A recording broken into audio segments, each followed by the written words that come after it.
સાંસદ દિનુ સોલંકી સામે કાર્યવાહીની માંગ કરવામાં આવી છે। તાલાડામાં સનાતન હિન્દુ સમાજે મામલતદારને આવેદનપત્ર પાઠવ્યું છે।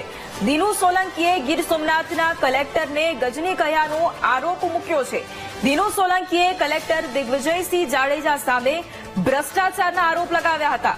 દિગ્વિજયસિંહ જાડેજાએ નામ લીધા વગર આડકતરી રીતે જવાબ પણ આપ્યો હતો, પરંતુ હવે જે દિનુ સોલંકી છે તેમના માટે વિરોધના સૂર પણ હવે ઉભા થઈ રહ્યા છે અને તેમની સામે કાર્યવાહીની માંગ પણ હવે કરવામાં આવી રહી છે।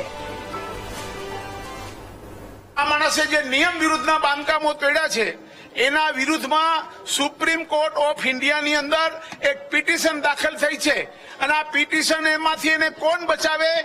કોંગ્રેસ સિવાય કોઈ બચાવી ન શકે, કેમ કે આ પિટિશન કરનારા વેરાવળના મુસ્લિમ સમાજના કોંગ્રેસી આગેવાનો છે।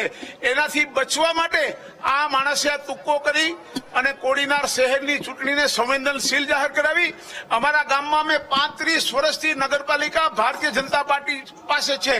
ભારતીય જનતા પાર્ટીની કામગીરીને કારણે કોડીનાર નગરપાલિકાના પ્રજાજનો અમને વારંવાર સુકાન સોંપી રહ્યા છે અને આ કોઈ ભાવ તમારા માટે મારું કઈ માવું નથી, તમારા માટે હું પગાર લઉં છું સરકારનો તો મારી ફરજમાં આવે।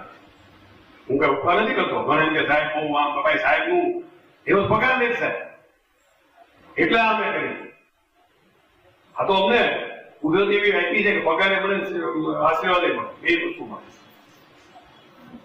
સારી રીતે ધંધો કરશો, સાચો ધંધો કરશો, રોયલ્ટી ભરશો તો 30% અને 10% વાર્ષિક આ જિલ્લાને ડીએમએફ માટે મળશે।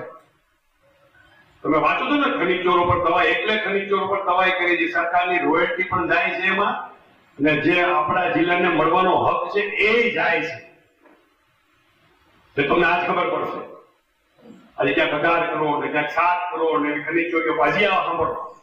એટલા માટે 26-27 કરોડ 30% ગણો એટલા થાય 7.5 કરોડ થાય ને, તો 7.5 કરોડમાં કેટલા કામો થાય? તો આ તરફ